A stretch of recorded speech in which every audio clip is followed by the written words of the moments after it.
baru-baru ini Arab Saudi ya kan, Yahudi Arabia ya kan, negerinya para Wahabi ya kan, bikin dunia tercengang ya kan. Proyek kereta cepat Land Bridge sepanjang 1.500 km resmi dimulai oleh Yahudi Arabia. Iya, kenapa Yahudi Arabia? Karena tidak ada sampai detik ini pun nggak ada satupun tentara Saudi Arabia yang membela Palestina, nggak ada. Yang berarti apa? CS, Besti. Raja Salman laknatullah alaihi bestian dengan Netanyahu, dengan setanyahu kan gitu kan. Jadi disclaimer dulu ya, kenapa makin banyak anak umat Islam yang subscribe media-media Islam daripada kita subscribe media-media maksiat. Ya, bismillah. Assalamualaikum. Jumpa lagi Al-Fakir Habib Faisal, Jumat Berkah 24 Oktober. Bagaimana keadaan saudara dan keluarganya? Semoga sehat walafiat, mulia barokah. Amin, Allahumma amin. Masih panjang umur perubahan, panjang umur perjuangan. Gak mau berubah, gak mau berjuang. Apa kabar otak? Otak mana otak? Aduh. Konoha. Banggain bangun infrastruktur mewah, kereta busuk kata Luhut ya kan, banggain apa ibu kota baru lah dan lain sebagainya macamnya. Terus bagaimana dengan dugaan korupsi? Apakah itu yang dinomorsatukan atau kesejahteraan rakyat yang dinomorsatukan? Baru-baru ini Arab Saudi ya kan, Yahudi Arabia ya kan, negerinya para Wahabi ya kan, bikin dunia tercengang ya kan. Proyek kereta cepat Land Bridge sepanjang 1.500 km resmi dimulai oleh Yahudi Arabia. Iya, kenapa Yahudi Arabia? Karena tidak ada sampai detik ini pun nggak ada satupun tentara Saudi Arabia yang membela Palestina, nggak ada. Yang berarti apa? CS, Besti. Raja Salman laknatullah alaihi bestian dengan Netanyahu, dengan setanyahu kan gitu kan. Jadi disclaimer dulu ya, kenapa disebut bukan Saudi Arabia tapi Yahudi Arabia ya kan? Karena mereka bestian ya kan kepada Zionis ya kan. Nah, sekarang kita nggak bahas itu lah, nanti kita bahas di lain waktu lah. Kita bahasnya ternyata Yahudi Arabia itu bikin proyek kereta cepat sepanjang 1.500 km resmi dimulai. Nilainya fantastis, cuma 112 triliun, tapi bisa memangkas waktu tempuh Jeddah sampai Dammam 4 jam doang. 4 jam.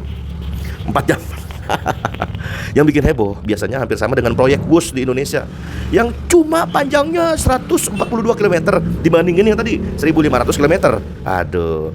Nah, bagaimana bisa Arab bangun 10 kali lebih panjang daripada Indonesia dengan biaya yang sama? Kenapa bisa? Ternyata apakah, pertanyaannya, budaya korupsi di Indonesia yang membuat apa-apa jadi mahal? Ada. Apakah begitu? Ada. Usut tuntas lah. Kereta cepat busuk ya kan, dibilang busuk ya kan. Biasanya yang namanya busuk diambil juga sama orang busuk biasanya. Seperti anak kecil ngambil buah busuk, anak kecil ngambil mainan busuk kan gitu kan, atau lain sebagainya macamnya lah.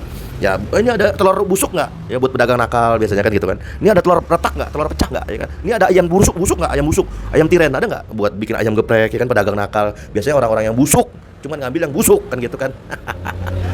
Tapi pertanyaannya sekarang, seberapa banyak kerugian negara akibat WUS ini yang notabene katanya 60 tahun bakal nyicil.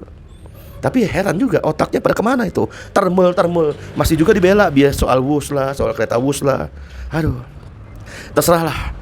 Ente aja yang membela WUS ya kan, mungkin gak paham atau goblok ya kan. Al-Fakir gak peduli.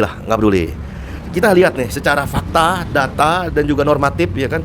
Pertama, jarak tempuh WUS hanya 143 km. Sedangkan jarak tempuh yang kereta cepat di Yahudi Arabia itu 1.500 km. Artinya 10 kali lebih panjang. Nah, kedua, material rel yang digunakan dalam proyek WUS sepanjang hanya 143 km, sedangkan rel yang digunakan di Yahudi Arabia 1.500 km. Artinya 10 kali lebih banyak menggunakan material. Itu baru rel aja. Belum lagi pembangunan struktur penguat untuk menyanggah rel. Itu kedua. Tiga, biaya proyek WUS itu 114 triliun untuk 143 km, sedangkan Yahudi Arabia itu 112 triliun, lebih murah 2 triliun, tapi jaraknya 1.500 km. Di Indonesia, di Konoha atau dimanapun, di Wakanda, itu jarak yang pendek, tapi biayanya luar biasa. Keren, tepuk tangan saudara. Dugaan korupsinya. Apakah ada? Kalau analisa proyek nasional, coba bandingin dengan proyek yang saat ini digarap seperti makan bergizi gratis, ibu kota negara, dan proyek strategi nasional lainnya. Pertanyaannya, dari berbagai macam PSN, proyek strategi nasional ini, semuanya siapa yang untung? Oligarki, elit atau rakyat? Cukong atau bandar atau umat? Siapa yang untung? Pakai otak lah. Sedangkan di dalam Islam, prioritas utama bagi seorang amirul mukminin di dalam sistem Islam kafah itu kesejahteraan rakyat dulu prioritas, baru kemudian infrastruktur. Nah, infrastruktur itu mempelajari distribusi dan pemenuhan kebutuhan rakyat. Karena itu adanya infrastruktur di dalam sistem Islam kafah bagus dan merata ke seluruh pelosok negeri. Iya kan? menjadi wajib hukumnya. Kewajiban ini harus diwujudkan oleh seorang Amirul Mukminin.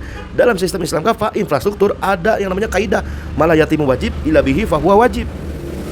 Sesuatu yang wajib tidak ada karena ada sesuatu, maka sesuatu itu hukumnya wajib. Nah sekarang nggak ada khalifahnya, maka memperjuangkan adanya seorang Amirul Mukminin, memperjuangkan sistem Islam kafah itu jadi wajib, fardu. Bahkan mazhab Hanafi mengatakan fardunya berdasarkan dalil yang qot'i, bukan wajib. Kalau wajib berdasarkan dalil yang doni, ya kan? Beda lagi.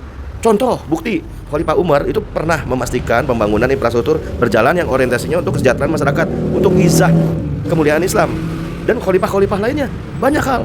Nah jikalau negara harus bekerja sama dengan pihak ketiga, dalam hal ini asing-asing, haruslah kerjasama yang menguntungkan umat Islam, bukan justru masuk dalam jebakan hutang yang menjadikan negara lemah, tak berdaya di mata negara lain, dan kedaulatannya diinjak-injak. NKRI harga matinya sudah berganti jadi NKRI sudah mati. Nauzubillah.